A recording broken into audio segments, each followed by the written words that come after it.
is a really interesting chapter, and to me it follows a lot of the concepts of conspicuous consumption.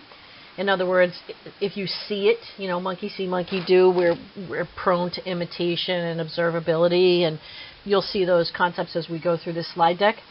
But to me, it seems an awful lot like, we take the advice of others in reviews and recommendations, but we also take it in what we can observe ourselves. And so let's work our way through the 4 or 5 concepts that come up in this chapter.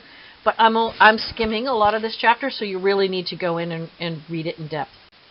So the first major story that we see is the one about Apple's logo and the debate that Steve Jobs had in reference to how to position the logo. When he first was thinking about it, he said, well, when you're opening the computer, I want the Apple logo to face the customer. So I want the Apple to be as we see it here on the left-hand side, right, with the Apple standing straight up. But then he thought about that, and he said, well, but once the top is opened, then that Apple is now going to be upside down to the people on the other side who might be observing it. And he debated which one was more important. Was it more important to have the logo facing the consumer, or was it more important to have it facing the observer? And he thought about that for a long time and decided that the consumer had already purchased the product, but it was very important for other people to observe that that particular consumer was using the Apple product. So he made the decision, a very interesting decision, to go with the Apple upside down as it faced the consumer, so that when they opened up the computer and the lid was facing outward, the Apple would be right side up. The next concept he considers in the chapter on public is imitation, and how important it is that we have this monkey see, monkey do attitude where we imitate what we see. So it's really important, especially for products that aren't easily visible, to get the word out there that other people are using it.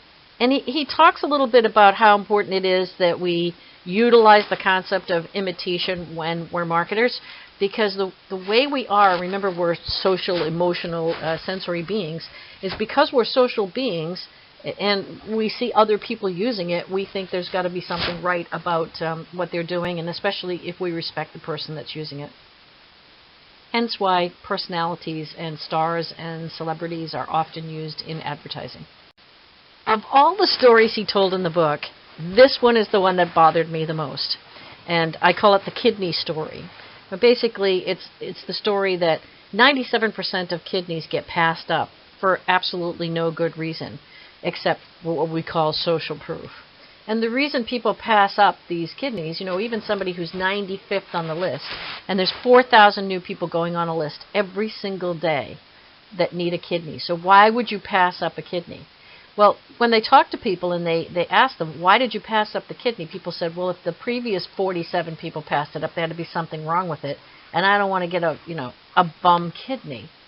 So they didn't know whether something was wrong with it. They're not allowed to talk to other people on the list. And it could have been something as simple as it just didn't match their blood type or their skin type, or maybe they've already gotten a kidney and so you've moved up on the list. It didn't matter what the reasons were.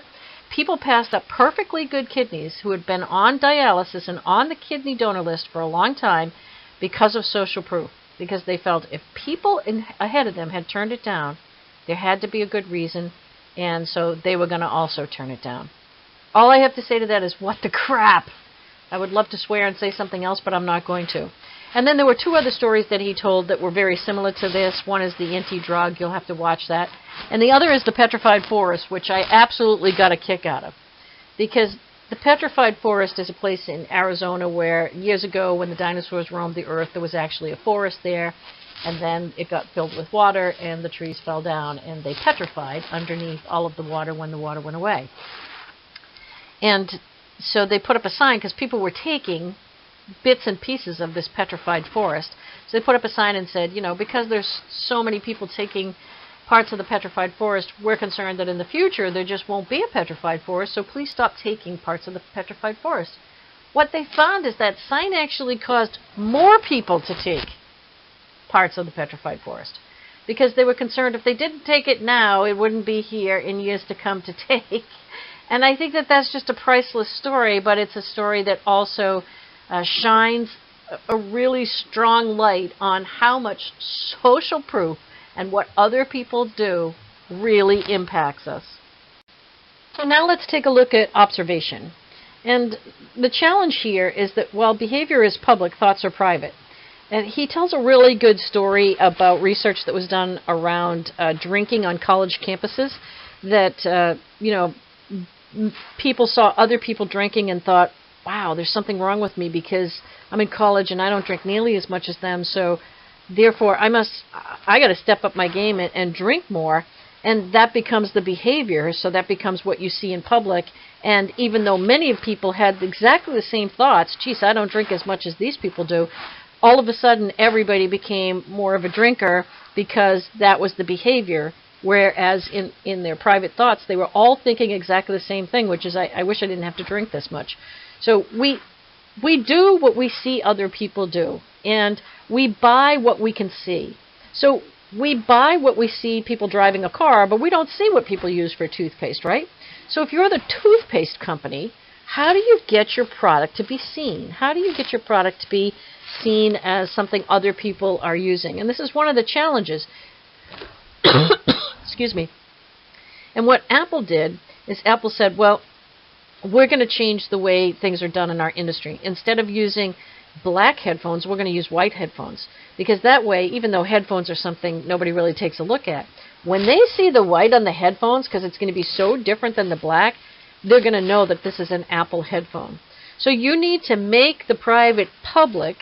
You need to draw attention to the things that people usually don't pay attention to. And you need to take a lesson out of Apple's playbook.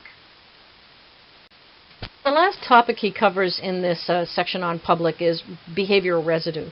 You get people to behave in a specific way, but it's nice to remind other people that this is the way that person behaves. So he gives the example of the Live Strong bracelets, which I've given you a picture of here. They were bright yellow. They were $1. That money all went to the Live Strong Foundation.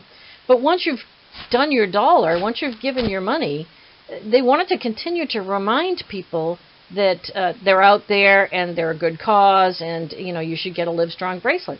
And because so many people had them, because this became behavioral, they got to see the behavior in the Live Strong bracelet. They didn't get to see them donate the dollar, but they certainly got to see the behavioral residue or the remainder. This is an important concept. If you can figure out a way to have this be a residue so that people continue to see that ongoing behavior, then you can benefit quite nicely, because again, as this chapter so eloquently highlights, what is public, what is seeable, what is observable, that's what will follow.